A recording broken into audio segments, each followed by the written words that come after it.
Prezados irmãos e amigos, graça e paz, aqui estamos nós para mais um vídeo. Nós vamos continuar analisando Romanos, capítulo 1. Agora vamos analisar um outro trecho introdutório também, por que não, do versículo 8 até o versículo 15. E algumas coisas precisam ser salientadas aqui nesse trecho, certo? Então, comecemos a nossa análise a partir do verso 8. Em primeiro lugar, por meio de Jesus Cristo, dou graças ao meu Deus por todos vocês, porque a fé que vocês têm é proclamada no mundo inteiro. A fé que vocês têm, romanos, é proclamada no mundo inteiro, ou seja, o mundo conhecido de então. Estão falando sobre a fé que vocês têm em Deus. Isso é digno de nota para muita gente.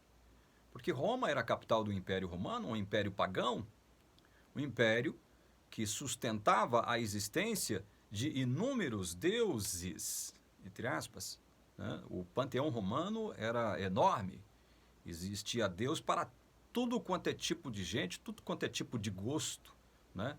Tudo quanto é tipo de razão e motivo, né? Era um panteão divino enorme. E aí a fé dos crentes na cidade imperial, na capital imperial romana, ela é digna de nota. As pessoas começam a comentar sobre os crentes em Roma, mantendo fé nesse único Deus verdadeiro e no seu Filho como aquele a quem ele enviou para salvar os seus eleitos. Essa fé, então, estava sendo comunicada, tratada, discutida, debatida, proclamada, como diz Paulo, né? Aqui no verso 8. Verso 9. Pois Deus, a quem sirvo em meu espírito no evangelho de seu Filho, é minha testemunha de como nunca deixo de fazer menção de vocês. 10. Em todas as minhas orações, pedindo que em algum momento, pela vontade de Deus, surja uma oportunidade de visitá-los, porque desejo muito, 11, muito vê-los, a fim de repartir com vocês algum dom espiritual, para que vocês sejam fortalecidos, isto é, para que nos consolemos uns aos outros por meio da fé mútua, a de vocês e a minha. Está aqui a vontade expressada de Paulo visitá-los algum dia, né? Pelo fato da fé dos crentes romanos ser muito discutida, debatida e proclamada no mundo conhecido de então, Paulo vê nascer dentro de si o desejo de visitar os crentes em Roma, para fortalecê-los, para trocar experiências, né? E isso é importante. Essa questão do congregar é importante, essa questão do reunir é importante, né? Não existe igreja de um membro só, né? De um indivíduo só. Onde estiverem 2 ou 3 reunidos em meu nome, eu estou no meio deles, disse Cristo. Uma igreja possui um número mínimo, deve possuir um número mínimo de 2 pessoas. 2 pessoas podem constituir uma igreja aos olhos de Deus, mas uma pessoa só não. Não existe essa coisa de cristianismo solitário, de cristianismo eremita, né? De cristianismo monástico, digamos assim, ascético, né? Eu vou me isolar numa montanha qualquer e lá vou aguardar a volta de Jesus em paz, sossegado, né? Livre das tentações do mundo. Não existe isso. Não existe essa coisa, né? De cristianismo solitário, individual, não é? Igreja é, no mínimo, você mais um. No mínimo, você mais um. Né? Você mais um podem se reunir debaixo de uma árvore e ali se reunirá uma igreja de Deus. Ou seja, 2 pessoas podem formar uma igreja, né? Mas uma só pessoa não. É importante isso, amados. Isso é importante, né? Essa coisa do troca de experiências. Nós estamos aqui através da internet trocando experiências. Porque através do canal, a TV Caminho Livre, eu tenho mantido contato com muitas pessoas que de outro modo eu não teria contato. De outro modo isso não aconteceria. Eu tenho mantido contato com as pessoas que me procuram aqui. Muitas querem falar pessoalmente comigo e é uma alegria, é uma bênção quando isso acontece, porque eu troco experiência com as pessoas trocam experiências comigo, eu as enriqueço, elas me enriquecem. Às vezes elas me corrigem, às vezes elas me ajudam, né? E é assim que tem que ser. Afinal de contas, fazemos parte da igreja de Deus, né? Fazemos parte da igreja de Deus. E nós não podemos nos isolar, nós não podemos ser cristãos eremitas, né? Ir para um monte, para uma determinada montanha e ficar ali isolado, esperando a volta de Jesus, certo? Paulo deixa isso muito claro. Ele diz aqui, nesse trecho que nós lemos, que ele esperava uma oportunidade para visitar os crentes em Roma. Assim que ele tivesse uma oportunidade, ele iria visitá-los.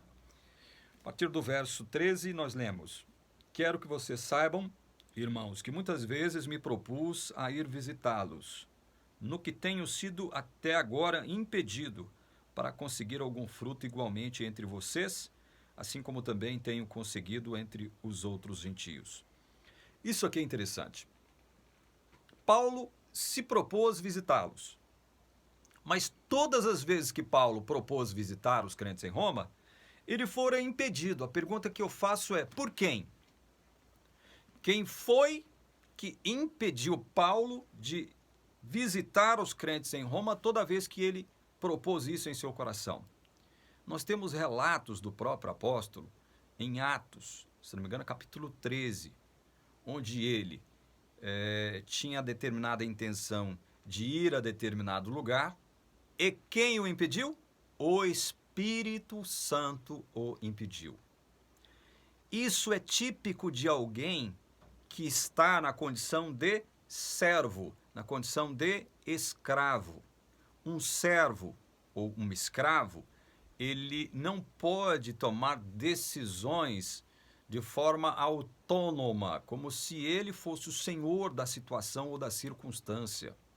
Um servo ou escravo, ele possui um senhor que determina os rumos da sua vida, que determina o seu caminho.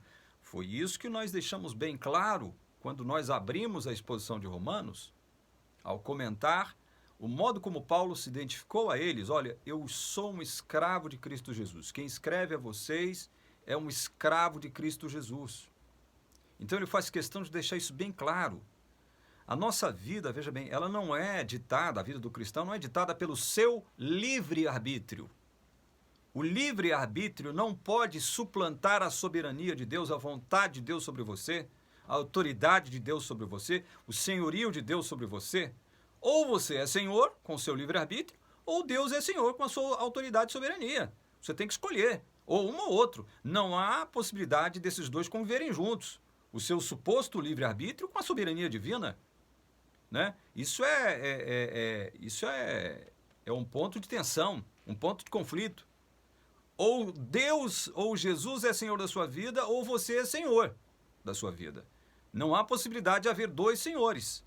Né? Não há essa possibilidade. Quem é que impediu Paulo de visitar os crentes em Romano? Quem é que houvera impedido em outras circunstâncias Paulo de ir a determinado lugar, fazer determinada coisa? O Espírito Santo. Por quê? Porque Paulo é escravo. Eu sou diferente de Paulo nesse aspecto? Você é diferente de Paulo nesse aspecto? Não, não somos diferentes de Paulo nesse aspecto. Nós somos escravos também. Nós somos servos. Não somos senhores da nossa vida. Não somos o soberano da nossa vida. Não somos nós que determinamos o caminho. Agora, isso faz de nós bonecos? Isso nos torna bonecos nas mãos de um Deus caprichoso, tirânico e arbitrário? Claro que não. Claro que não. Deus trabalha com a persuasão, Deus trabalha com o convencimento. Ele não é tirânico, ele não é totalitário, não é? Ele não é um Deus arbitrário, no sentido de agarrar pelo nosso pescoço e nos forçar a fazer algo. Não, ele nos convence a fazer algo.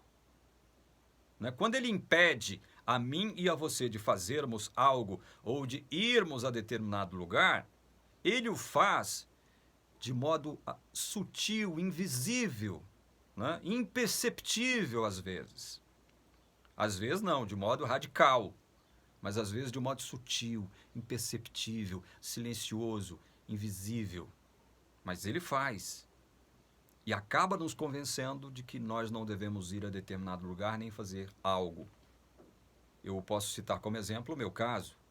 Depois que eu descobri as verdades maravilhosas do Evangelho, que eu nunca aprendi dentro da Igreja Adventista, que eu nunca conheci dentro da Igreja Adventista, qual foi a minha intenção natural? Eu preciso dividir isso com os meus irmãos adventistas. Eu preciso mostrar isso a eles.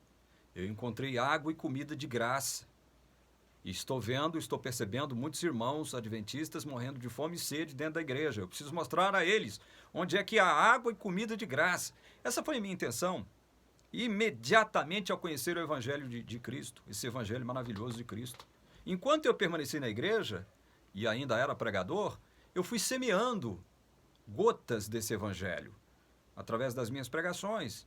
Agora, havia coisas que eu não podia falar, obviamente, porque a igreja não aceitaria, né? A igreja tinha a sua própria teologia, sua própria ideia a respeito de muitas coisas.